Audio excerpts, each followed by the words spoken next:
1970, 1971, 72, por allá. Mi abuela, mi santa abuela, doña Loza, nos decía para final del siglo, porque en el 71, 72 se veía muy lejos que llegara el 2000, y ya estamos en el 2015, decía, se van a cumplir las profecías, no habrá hijo para padre, ni padre para hijo, ni hermano para hermano. El agua tendrá que comprarla para poderla tomar.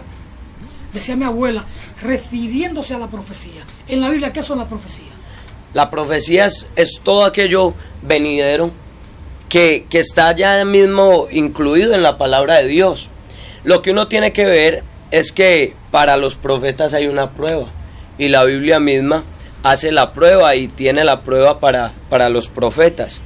Por acá en Deuteronomio el capítulo 13, mire lo que dice, cuando se levantare en medio profeta o soñador de sueños, te anunciare señal o prodigio, y si se cumpliere la señal o prodigio que él te anunció diciendo, vamos en pos de dioses ajenos que no conociste y sirvámosles. No darás oído a las palabras de tal profeta ni a tal soñador de sueños, porque Jehová vuestro Dios os está probando para saber si amáis a Jehová vuestro Dios con todo vuestro corazón y con toda vuestra alma. ¿Qué dice? Si la señal que aquel profeta me dijo se cumple. Porque es que lo grande, como le decía ahora en un principio, no es en sí la profecía que se cumpla. ¿Por qué? Porque cuando hay gente que va donde brujos, o donde gente llega y le dice, no, es que el brujo me dijo y pasó. Sí, no, y a veces hasta administradores de misterio. Pasa. En mi campito por allá hay unos administradores de misterio muy buenos.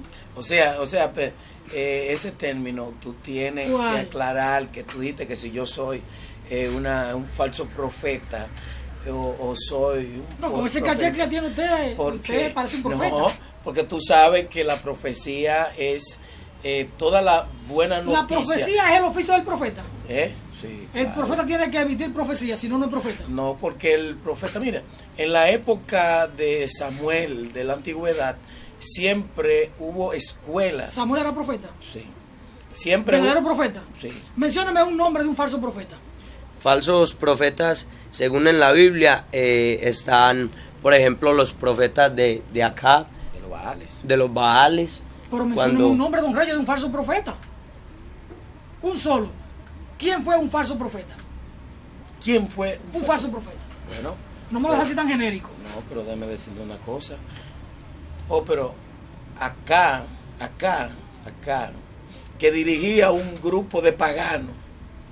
Cuando usted decía acá, yo pensaba que usted decía acá, como aquí. No, con B, con B. López Rodríguez, sí, más o menos. No, porque yo pensé que acá era como un lugar. Sí, así mismo. Como tipo de López Rodríguez. Emiten algún tipo de señales. ¿Dónde vivió acá? ¿Cómo se pronuncia? Acá, con B al terminar. Sí. ¿Dónde vivió acá? ¿En Israel? Sí, no, bueno. ¿O en Egipto? Vivió, no. O sea que su corriente venían de Egipto. Venían de los adoradores, de los becerros, de todas esas imágenes que se hacían dioses ellos mismos de becerros. Por eso fue que con el pueblo de Israel, cuando sale. ¿Es un pecado ser adorador? Adorar imágenes. ¿Y si yo adoro a mi mujer? Si yo adoro a mi madre, es la pasión. Si yo adoro a mi santa hija.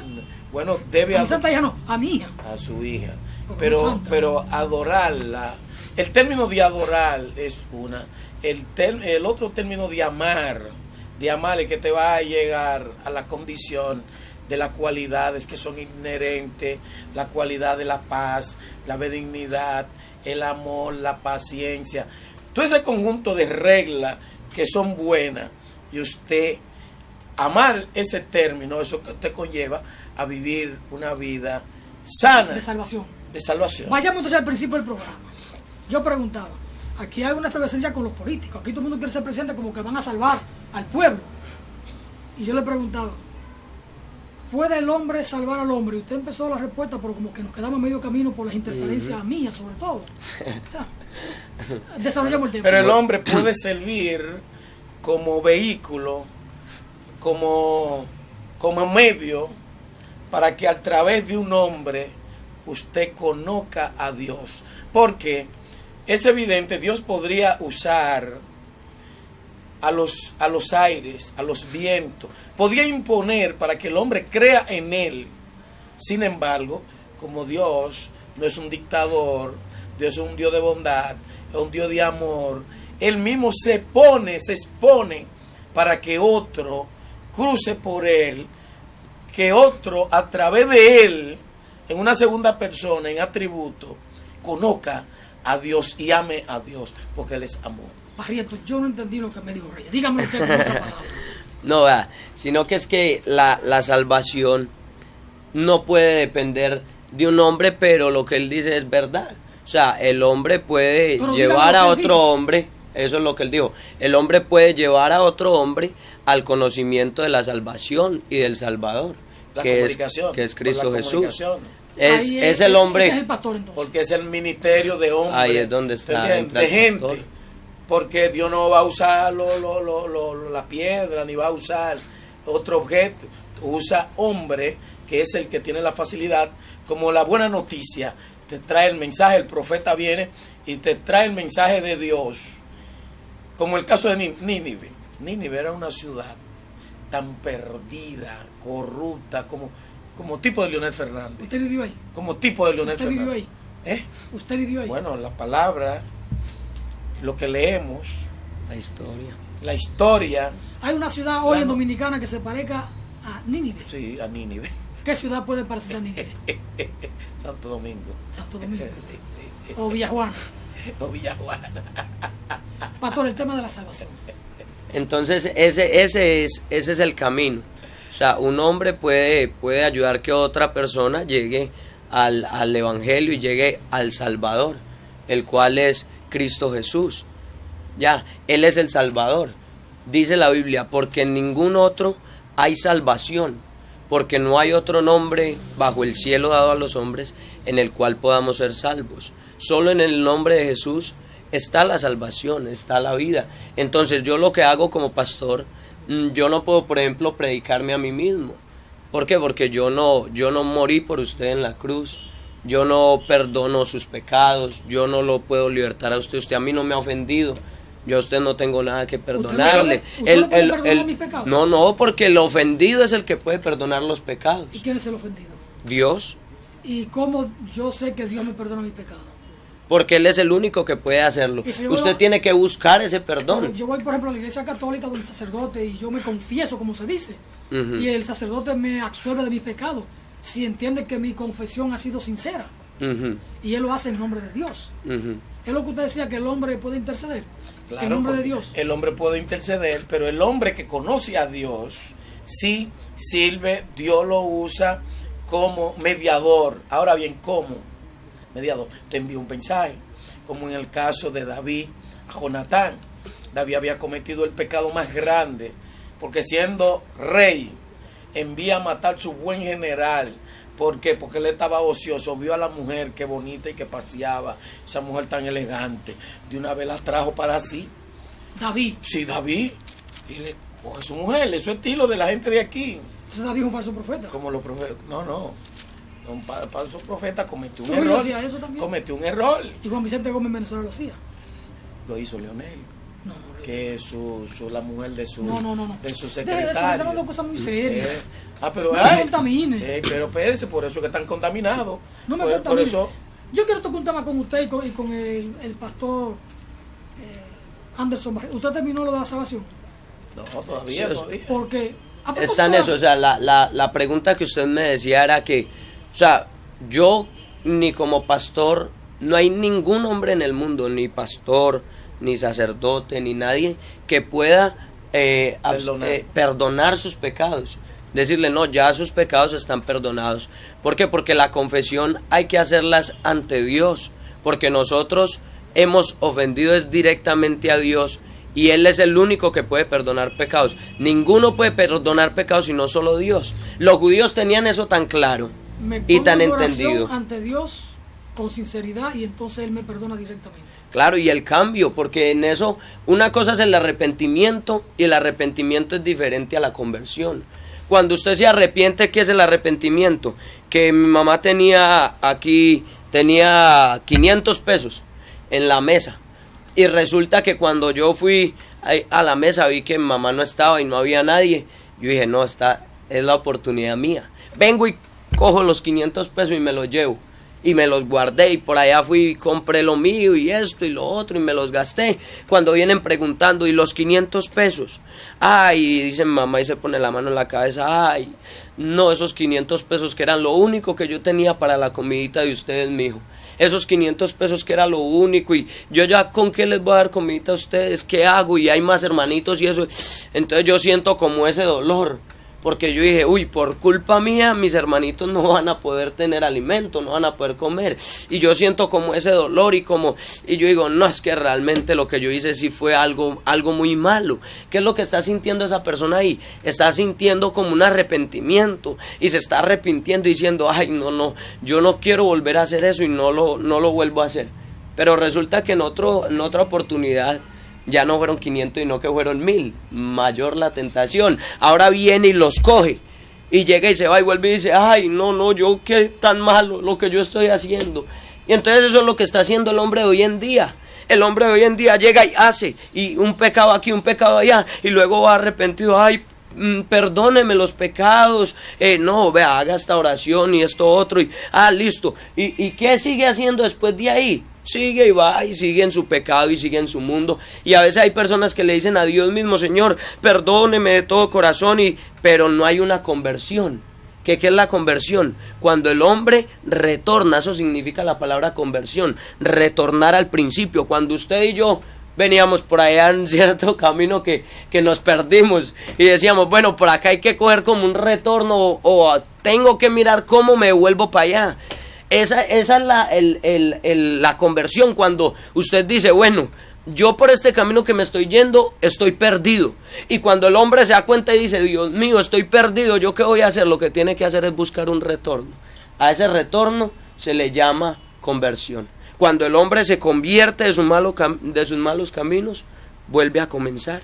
Y hay un ejemplo muy palpable que es el ejemplo de Zaqueo y otro del hijo pródigo, que se va está en la casa, nada de lo que el padre hace le gusta, si no tiene sus otros amigos que lo destruyen y se lleva de las vidas de los otros amigos. ¿Qué pasa? Y después que se destruye, entonces forza al papá, lo forza a la mala para que le dé su herencia. Zaqueo es un líder todavía hoy, porque todavía hoy hay gente saqueando.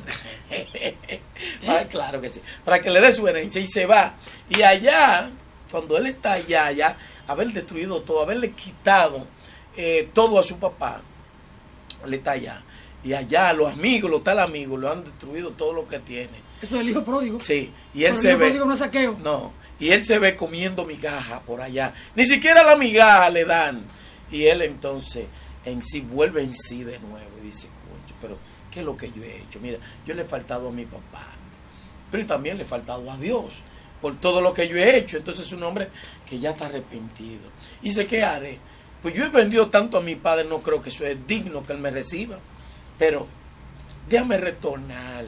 Y tan siquiera, estando cerca de su casa, yo sé que hasta la migaja que él le da a los perros allá son más que lo que yo aquí recibo de los bolchones. Pero déjame retornar a ver, y allí le perdería la vergüenza y pediría perdón a mi padre, a ver si él quizá me recibe tan siquiera como uno de los peones. Oiga eso. Entonces cuando ese hombre hace así, todo andrajoso, todo sucio, llega allá, mira lo que el papá hace. El papá dice, pero mi hijo que estaba perdido, que estaba destruido, volvió. Venga, póngamele el mejor vestido, venga, vamos a perdonarle todo lo que has hecho. Y venga y siéntese aquí, junto. ¿Usted haría lo mismo hoy? ¿Usted haría lo mismo con sus hijos si hacen eso? Sí. Sí. ¿Por qué? Permíteme decirle. No, está bien ya. Yo tengo a Reina, que ya hoy está haciendo una maestría, que ya terminó el derecho. Porque se arrepintió. No. Era solo una pregunta. Se arrepintió, Pastor, que estaba comiendo algarraba. ¿Zaqueo finalmente logró salvar su alma? Pues si la Biblia no registra de pronto el momento en que Zaqueo falleció algo, pero Zaqueo sí mantuvo ahí su vida después de que él llegó y se arrepintió y todo eso, claro que tiene la salvación. ¿Por qué? Porque estás en eso. El que persevere hasta el fin, Este es el que va a ser salvo, el que persevere, porque la Biblia dice, ninguna condenación hay para los que están en Cristo Jesús. Mire, no dice para los que estuvieron ni para los que estarán, porque hay gente que dice no, mañana o pasado mañana. No es para los que van a estar, porque el mañana solo le pertenece a Dios. Mire un día todo esto acabará y ya. Mire qué cosa, que para los políticos dominicanos y del mundo de hoy, el maestro, el verdadero maestro era Zaqueo y no Jesús. Observe que los políticos son unos saqueadores. ¿Qué podemos hacer entonces? Pero espérese, ay, yo te me muestro un ejemplo donde donde Quirino han ido a voltearla, a decirle, mira, dice, pero yo no te conozco, dice, pero no, es por si acaso, yo a usted le debo la vida, oiga eso, yo le debo la vida, déme, por si acaso, para que no me mencione, debe darle estos millones, por si acaso. ¿Qué pasó con Barrabás? Con Barrabás, pues bueno, Barrabás en la cruz está representando algo bien importante, primeramente. Me alegro porque Reyes dice que yo soy como Barrabás. Representando algo bien importante en cuanto a qué sentido. En cuanto al sentido que toda la cruz fue algo muy sorprendente, muy sorprendente. Si hablásemos de Jesús y si nos metiéramos un poco a la cruz, pero no nos metamos allá. La cruz y clavado se fue, ¿verdad? Claro, pero no nos metamos allá lo de la cruz, a menos de que ustedes quieran que hablemos un poco de la cruz. Y es necesario porque pues es la salvación. Ahí es donde comienza la salvación de nosotros. Pero ¿qué pasó? Que la cruz está representando allí muchas cosas para nosotros hoy en día. Y Barrabás es aquel que, aunque es ladrón, es malo, es el que está haciendo el mal allí en medio del pueblo y en medio de la comunidad. El pueblo dijo, no, suelten a Barrabás y que crucifiquen a Jesús. ¿Qué es lo que está haciendo ahí Barrabás? Barrabás es tipo de nosotros mismos, cuando estamos en el pecado y en la maldad. Pero uno tomó el lugar que merecía Barrabás. Vea, mientras Barrabás estaba por allá metido en la celda, en la prisión, él solo estaba esperando el momento de su muerte y el momento de su crucifixión, porque el que iba a ser crucificado era Barrabás. La cruz era para lo peor de la sociedad, para lo peor, o sea, lo que ellos veían como lo peor, el más malo, la cruz lo llevaban allá, porque la cruz fue tomada de los persas y lo tomaron los romanos. Y los romanos comenzaron a crucificar, y el que iba a ser crucificado era Barrabás. Entonces Barrabás, cada vez que sentía que venían a la celda o a la prisión, me imagino como ese temor que él tenía, porque él sabía que estaba esperando lo único que se le venía era la muerte, y lo que le tocaba a él era la cruz. Pero ¿qué pasa? Que cuando él llegó, que abrieron la celda, le dijeron sal, y él pensó que ya iba para la cruz, pero le dijeron no vas a ir a la cruz, eres libre. ¿Y cómo así? ¿Qué pasó? ¿Por qué no me van a crucificar ni nada? Y él bien contento. ¿Y qué fue lo que pasó? Pues lo que pasó es que otro tomó el lugar que teníamos para ti. La cruz ya la teníamos preparada y lista para ti, pero esa cruz se la vamos a entregar a otro que no tenía pecado, que no tenía culpabilidad. ¿Sabe? Por lo único que pudieron juzgar a Jesús, porque no podían juzgarle por nada.